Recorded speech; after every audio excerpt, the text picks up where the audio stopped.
Assalamualaikum warahmatullahi wabarakatuh. Perkenalkan, saya Yani Mufida dengan NIM 314024000153. Di sini akan mempresentasikan hasil analisis kelayakan kredit PT Avi Avian Tbk menggunakan metode 6C, yaitu karakter, capacity, capital, collateral, condition, serta constraint.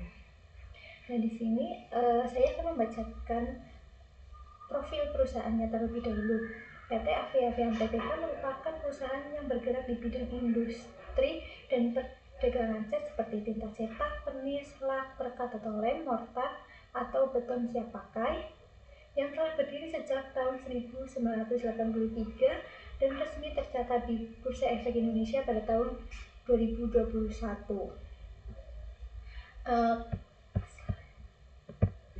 Kantor pusatnya berada di Sidoarjo, Jawa Timur. Terus produk unggulan dari PT Avian Tbk ada Avitech, Avian, Nordropen Coat, dan Giant Mortar. Pemegang sahamnya ada PT Tankot Surya Sentosa, kepemilikan sahamnya sebesar 36,60%, PT Wahana Lancar Rezeki ada 32,49%, Archipelago Investment Private Limited ada 6,30%, Robert Christian Tanoko ada 2,30%, Rudi Tanoko ada 1,68%, Roni Tanoko ada 0,04%, saham Trisuri ada 4,26%, serta ada masyarakat yang di dalamnya ada yang dimiliki oleh Bapak Wijono Tanoko, Bapak Kurnia Hadi Sinanto, dan Ibu Angelika Tanisia Joser sebesar 16,33%. Total modal ditempatkan dan disetorkan ada 100%. Selanjutnya ada struktur Dewan Direksi. Di sini direktur utamanya ada Wijono Tanoko sebagai direktur utama, Ruslan Tanoko wakil direktur utama, Robert Christian Tanoko direktur operasional pengembangan, Kurnia Hadi Sinanto sebagai direktur keuangan, Angelika Tanisia Joser sebagai direktur penelitian, pengembangan, dan inovasi.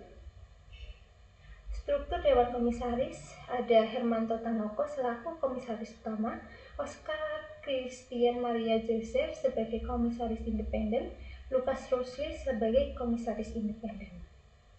Serta struktur komite perusahaan ada Lukas Rusli sebagai ketua komite nominasi dan remunerasi, Hermanto Tanoko sebagai anggotanya, Iwan Sigit juga sebagai anggotanya. Selanjutnya ada ketua komite audit Lukas Rusli, Seni TS Lala Mentik dan Wadiman sebagai anggotanya. Selanjutnya ada Robert Christian Tanoko selaku ketua komite Good Corporate Governance, dengan anggotanya ada Kurnia Hadi Sinanto dan Iwan Sigit. Selanjutnya yang terakhir ada ketua komite transaksi pihak berrelasi, ada Kurnia Hadi Sinanto dengan anggota Wardiman dan Kristanto Nagatan. Di sini ada entitas anak perusahaan asosiasi, dan perusahaan ventura bersama. Kepemilikan langsung ada PT Tinta Kencana Tata Warna yang statusnya masih beroperasi. Kepemilikan sahamnya 99% dengan bidang usaha perdagangan besar cat, pergudangan, dan penyimpanan serta real estate yang dimiliki sendiri atau disewa. Yang kedua ada PT Solusi Rumah Praktis yang masih beroperasi dengan bidang usaha perdagangan eceran cat, pernis, dan lak serta pengecetan. Yang selanjutnya ada PT Multipropane Indonesia, tapi itu tidak beroperasi sejak tahun 2025. Ada kepemilikan tidak langsung yaitu Tirta Kencana Batamindo melalui PT Tirta Kencana Tata Warna, dan bidang usaha perdagangan besar berbagai macam material bangunan, perdagangan besar bahan konstruksi lainnya, dan perdagangan eceran furniture. Statusnya masih beroperasi. Perusahaan ventura bersama ada PT Bangun Bersama Solusindo dengan bidang usaha perdagangan besar semen, kapur, pasir, dan batu untuk bahan konstruksi, material bangunan, serta bahan dan barang kimia dasar atau kimia industri. Statusnya masih beroperasi. Serta ada penyertaan lain yaitu PT Dexton Lemindo, bidang usaha industri perekat atau lem, dan masih beroperasi sampai sekarang. Selanjutnya saya akan membacakan analisis 6C, yaitu yang pertama aspek karakter, yaitu menilai karakter dan tingkat kepercayaan perusahaan sebagai calon debitur. Nah, di sini ada indikator yang pertama, reputasi perusahaan. PT Avia memiliki reputasi yang sangat baik sebagai pemimpin industri cat Indonesia. Hal ini dibuktikan dengan berbagai penghargaan nasional maupun internasional seperti 2025 Indonesian Architectural Paints and Coating Market Leadership, Fortune South Asia 100 Kata Data ESG Awards, Top 50 Big Capitalization Public Listed Company, dan Strong Performer Asia Top 30. Nah, di sini buktinya ada di laporan tahunan 2025. Di situ tertera ada penghargaan dan sertifikasinya. Yang selanjutnya, pengalaman usaha. PT Avia telah beroperasi selama lebih dari 44 tahun sehingga memiliki pengalaman yang panjang dalam menghadapi perubahan kondisi ekonomi maupun persaingan industri. Pengalaman tersebut menunjukkan bahwa perusahaan memiliki karakter yang stabil dan mampu mempertahankan keberlangsungan usahanya. Nah, buktinya ada di laporan tahunan 2025 halaman 2-3. Yang selanjutnya ada kredibilitas laporan keuangan. Kredibilitas laporan keuangan PT Avia sangat baik karena laporan keuangan 2025 memperoleh opini wajar tanpa pengecualian dari auditor independen. Auditor menyatakan bahwa laporan keuangan telah disajikan secara wajar sesuai standar akuntansi keuangan di Indonesia. Hal ini menunjukkan informasi keuangan perusahaan dapat dipercaya oleh kreditur dan investor. Untuk buktinya juga ada di laporan tahunan 2025. Selanjutnya ada kepatuhan hukum. Berdasarkan laporan tahunan, PT Avia tidak memiliki perkara hukum material maupun sanksi administrasi yang dapat mempengaruhi kelangsungan usaha. Hal ini menunjukkan bahwa perusahaan menjalankan kegiatan operasional sesuai ketentuan yang berlaku. Buktinya ada di laporan tahunan 2025 halaman 187. Yang terakhir ada integritas dan tata kelola. PT Avia Tbk memiliki karakter yang sangat baik karena menerapkan prinsip good corporate governance secara konsisten. Perusahaan memiliki komite audit, sistem pemanggilan internal, whistleblowing system, kebijakan anti korupsi, kebijakan insider trading, serta manajemen risiko yang menunjukkan komitmen terhadap transparansi dan akuntabilitas. Penerapan tata kelola tersebut dapat meminimalkan risiko moral hazard sehingga meningkatkan kepercayaan kreditur. Untuk buktinya ada di laporan tahunan 2025 halaman 128-197 yang berada di bab tata kelola perusahaan. Jadi kesimpulannya untuk analisis karakter itu, PT Avia Tbk memiliki tata kelola perusahaan yang kuat, reputasi yang tinggi, pengalaman usaha yang panjang, serta tidak memiliki catatan hukum. Yang selanjutnya untuk analisis C yang kedua ada capacity, yaitu kemampuan perusahaan dalam menjalankan operasional dan membayar kewajibannya. Sini ada yang pertama, indikatornya ada manajemen puncak. Manajemen PT Avia mampu menetapkan visi, strategi, dan arah pengembangan perusahaan dengan baik. Hal tersebut ternilai dari keberhasilan perusahaan mempertahankan posisi sebagai market leader melalui 6 pilar keunggulan kompetitif, yaitu kekuatan merek, jaringan distribusi, produksi, inovasi, posisi strategis industri, dan manajemen yang visioner. Pada tahun 2025, perusahaan juga berhasil meningkatkan laba bersih menjadi 1,744 triliun. Buktinya ada di laporan tahunan 2025 halaman 4-5, yaitu keunggulan kompetitif 36-43, laporan direksi 10-12, kinerja keuangan. Yang kedua ada manajemen produksi.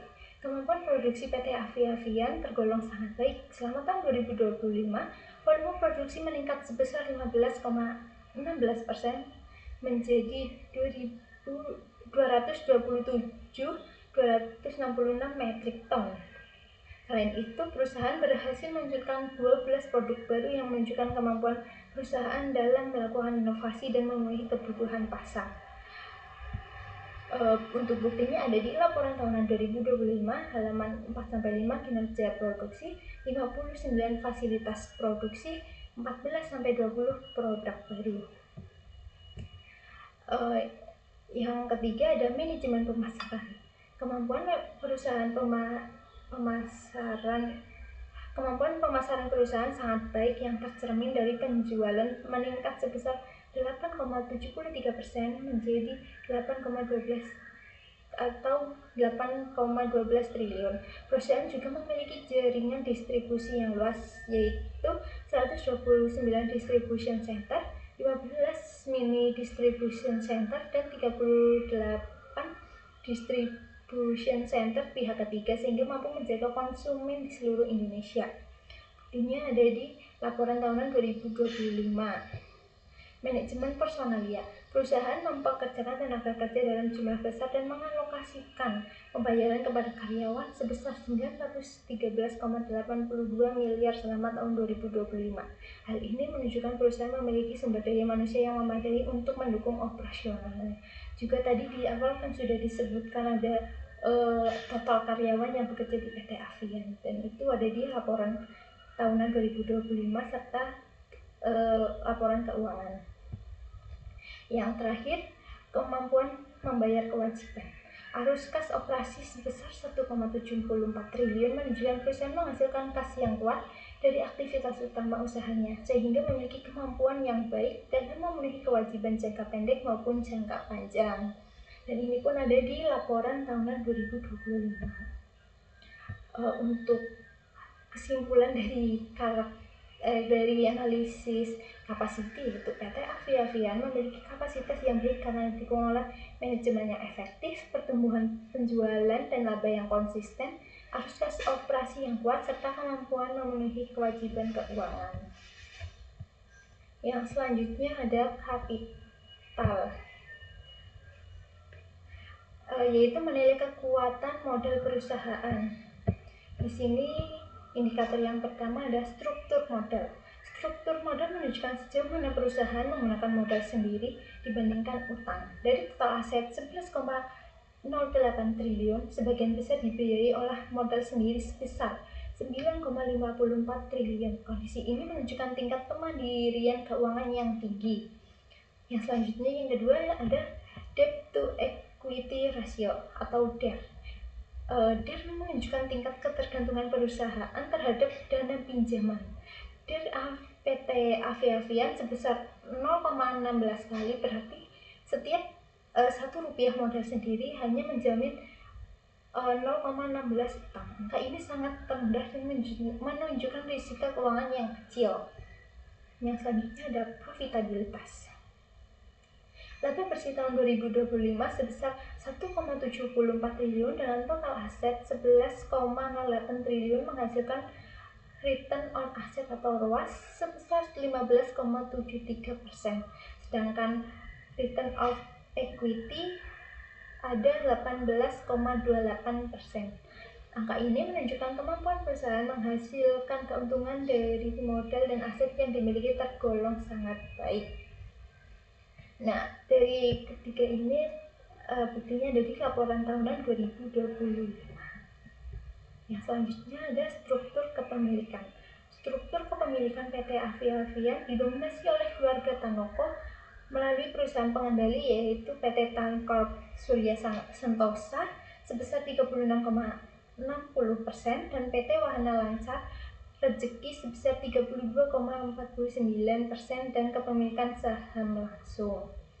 Ini ada di laporan tahunan 2025 halaman 44 atau tadi di profil perusahaan yang ini.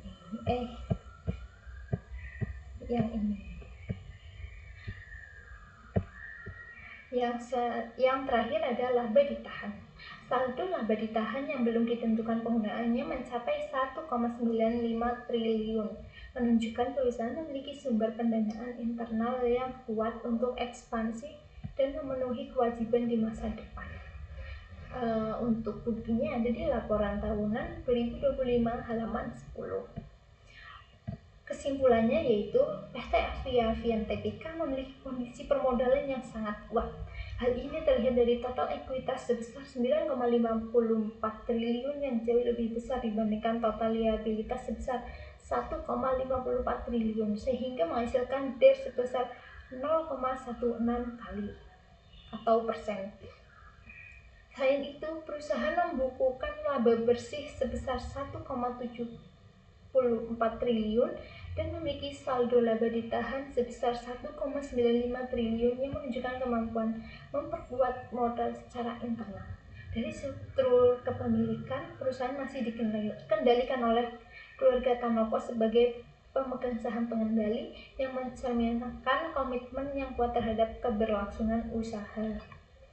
Yang selanjutnya, yang keempat, ada kolateral, yaitu kemampuan perusahaan menyediakan jaminan apabila memperoleh fasilitas kredit. Yang pertama ada ketersediaan aset sebagai agunan. PT Avian memiliki total aset sebesar 11,08 triliun yang terdiri atas aset lancar 7,82 triliun dan aset tidak lancar 3,26 triliun. Yang kedua, likuiditas aset. Likuiditas yang tinggi menunjukkan kemampuan perusahaan memenuhi kewajiban jangka pendek. Current rasio sebesar 5,37 kali berarti aset lancar perusahaan lebih dari 5 kali lipat kewajiban lancarnya. Yang ketiga ada aset tetap. Aset tetap perusahaan sebesar 2,26 triliun dapat digunakan sebagai agunan kredit karena memiliki nilai ekonomi dan legalitas yang jelas. Yang terakhir ada perusahaan properti investasi, yaitu perusahaan memiliki properti investasi sebesar 289,86 miliar yang dapat meningkatkan nilai jaminan apabila dibutuhkan dalam pembiayaan. Untuk tadi indikator yang sudah disebutkan, buktinya ada di laporan tahunan 2025 halaman 10. Kesimpulannya, PT Avian Tbk memiliki aspek kolateral yang sangat baik karena didukung oleh total aset yang besar, likuiditas yang tinggi, serta kepemilikan aset tetap dan properti investasi yang dapat dijadikan agunan. Kondisi ini memberikan jaminan yang kuat bagi kreditur dan menunjukkan resiko kredit yang rendah. Selanjutnya yang nomor 5 ada condition. Condition yaitu kondisi eksternal yang mempengaruhi kegiatan usaha perusahaan. Indikator yang pertama ada pemasok. PT Avian Tbk atau Avian Brands memproduksi sebagian bahan baku secara mandiri dan mengimpor atau membeli sisanya dari pemasok bahan kimia, cat, dan pemasan. Untuk memastikan rantai pasokan stabil, mereka menjalin kontrak jangka panjang dan memiliki diversifikasi vendor. Untuk pemasoknya ada bahan baku konstruksi dan kimia, yaitu PT Bangun Bersama Solusindo seperti semen, pasir, dan bahan kimia dasar. Distributor utamanya ada PT Tirta Kencana Tata Warna sebagai anak perusahaan yang mengoperasikan puluhan pusat distribusi di seluruh Indonesia. Untuk entitas relasi atau mitra industri ada PT Multipropane Indonesia, tapi itu sudah tidak beroperasi. Nah, untuk ini saya dapat dari Google. Terus ada konsumen. Konsumen PT Avian ada dua, yaitu konsumen retail yang terdiri dari masyarakat Indonesia, serta ada konsumen proyek atau komersial yang terdiri dari kontraktor, pengembang properti, dan sektor industri. Untuk yang selanjutnya persaingan. Pesaing utama PT Avian Tbk di industri cat dan pelapis Indonesia meliputi produsen multinasional dan lokal. Pemain dominan yang bersaing ketat dengan Avian antara lain Nippon Paint, Dulux, Jotun. Selain itu terdapat kompetitor dari merek lokal dan regional, ada Propan Raya dan Mobilex. Next, barang substitusi. Risiko adanya barang substitusi relatif rendah karena perusahaan secara konsisten melakukan inovasi Selama tahun 2025, perusahaan meluncurkan 12 produk baru sehingga mampu memenuhi kebutuhan pasar yang terus berkembang. Lalu ada kondisi publik. Sebagai perusahaan publik, PT Aviavian harus menjaga kualitas produk dan kepuasan pelanggan. Hingga saat ini tidak terdapat isu besar yang dapat merusak citra perusahaan secara signifikan. Merek Avian juga dikenal luas oleh masyarakat Indonesia. Lalu ada peraturan pemerintah. Perusahaan telah memenuhi berbagai standar internasional memiliki kepemilikan sertifikasi. Nah, itu ada di laporan tahunan 2025 yang terkait sertifikasi. Juga ada keanggotaan UNGC atau United Nations Global Compact. Yang terakhir ada perdagangan internasional. PT Aviavian semakin dikenal di tingkat internasional melalui masuknya perusahaan dalam FTSE Russell Index, Fortune Southeast Asia 500, serta berbagai penghargaan internasional lainnya. Hal ini menunjukkan adanya daya saing perusahaan yang baik di pasar global. Nah, itu juga ada di laporan tahunan 2025. Kesimpulannya, berdasarkan kondisi pemasok, pembeli, persaingan, barang substitusi, kondisi publik, peraturan pemerintah, dan perdagangan internasional, PT Aviavian dinilai baik. Perusahaan memiliki pasar yang luas, merek yang kuat, serta risiko pemasok dan barang substitusi yang relatif rendah. Meskipun terdapat risiko dari persaingan industri, perubahan regulasi, fluktuasi perdagangan internasional, kondisi usaha perusahaan secara keseluruhan masih mendukung keberlanjutan bisnis dan kemampuan perusahaan dalam memenuhi kewajiban kreditnya. Dan analisis C yang terakhir ada constraint, yaitu hambatan atau risiko yang dapat mempengaruhi perusahaan. Yang pertama ada fluktuasi harga bahan baku. PT Aviavian Tbk menggunakan berbagai bahan baku kimia dalam proses produksi cat, resin, dan mortar. Industri cat sangat dipengaruhi oleh perubahan harga bahan baku global. Apabila harga bahan baku meningkat atau terjadi gangguan pasokan, maka biaya produksi perusahaan akan meningkat sehingga dapat menekan margin keuntungan. Namun demikian, perusahaan berupaya mengurangi risiko tersebut dengan melalui efisiensi operasional, inovasi produk, dan pengelolaan rantai pasok. Ini ada di laporan tahunan yang menjelaskan bahwa perusahaan terus meningkatkan efisiensi operasional dan melakukan inovasi produk untuk menjaga daya saing di tengah dinamika industri. Yang kedua ada persaingan industri cat yang semakin ketat. Industri cat di Indonesia memiliki tingkat persaingan yang tinggi dengan banyaknya produsen lokal maupun internasional. Kondisi ini menuntut PT Aviavian Tbk untuk terus berinovasi, menjaga kualitas produk, serta memperluas jaringan distribusi agar tetap mempertahankan pangsa pasar. Sepanjang tahun 2025, perusahaan meluncurkan berbagai produk baru sebagai strategi menghadapi persaingan. Yang ketiga ada ketergantungan pada kondisi sektor properti dan konstruksi.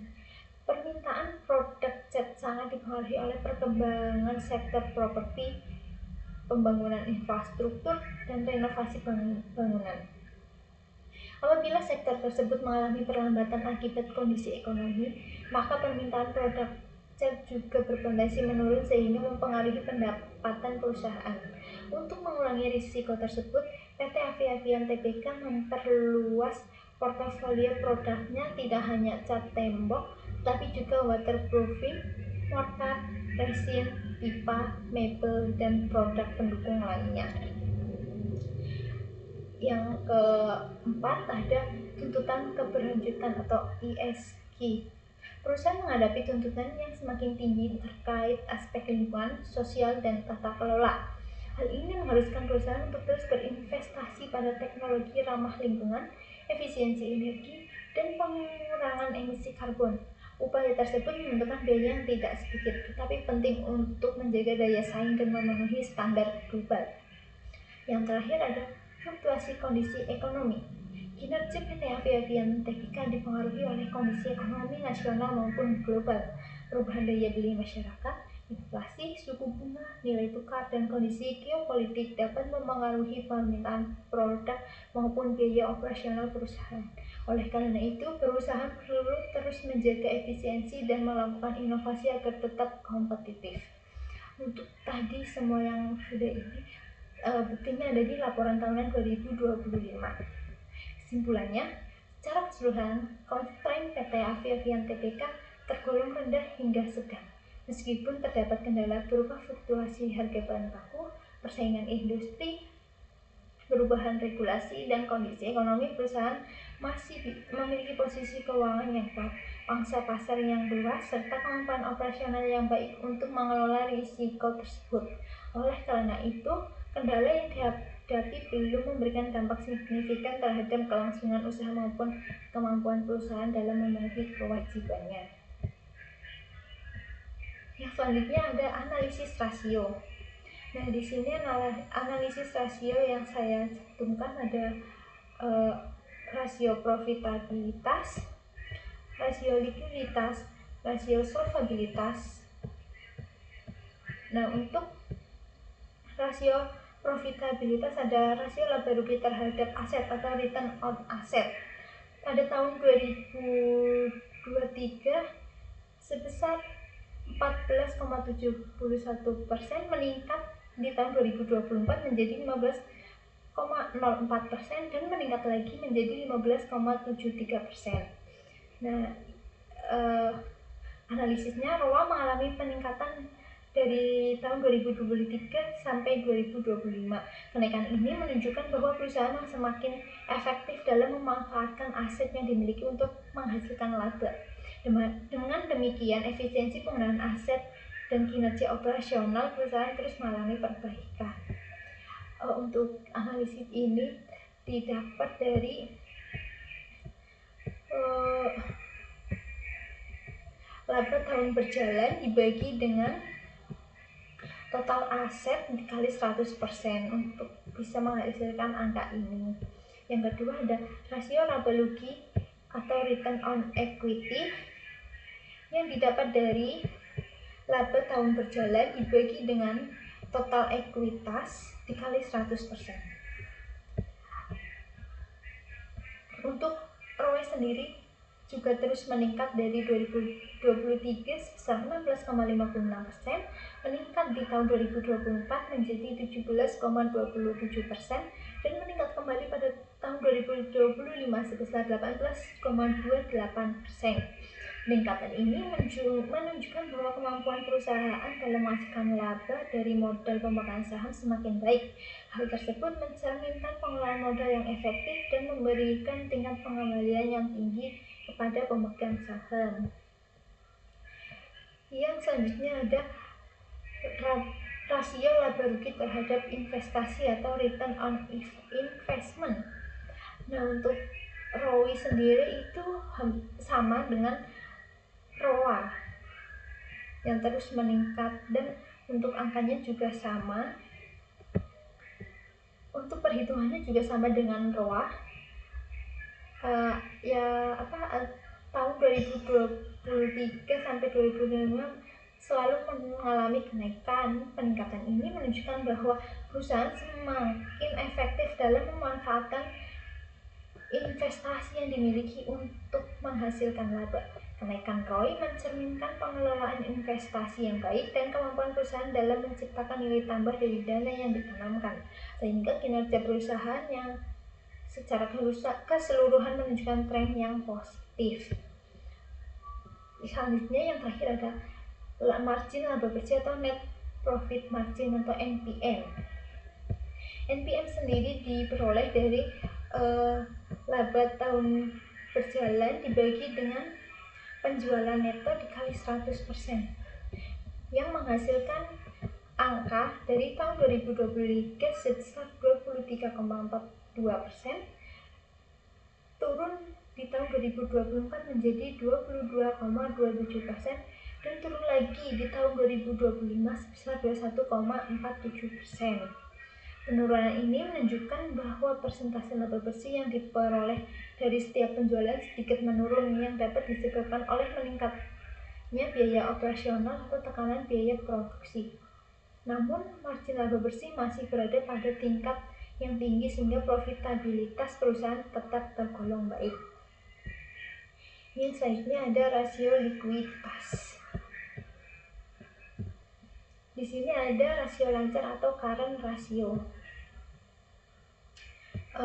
Di sini untuk penghitungannya didapatkan dari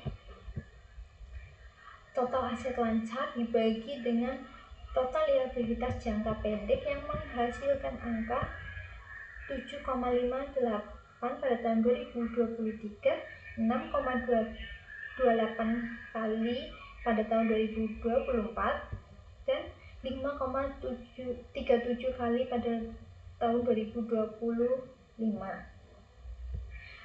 dan selalu mengalami penurunan dari tahun ke tahun.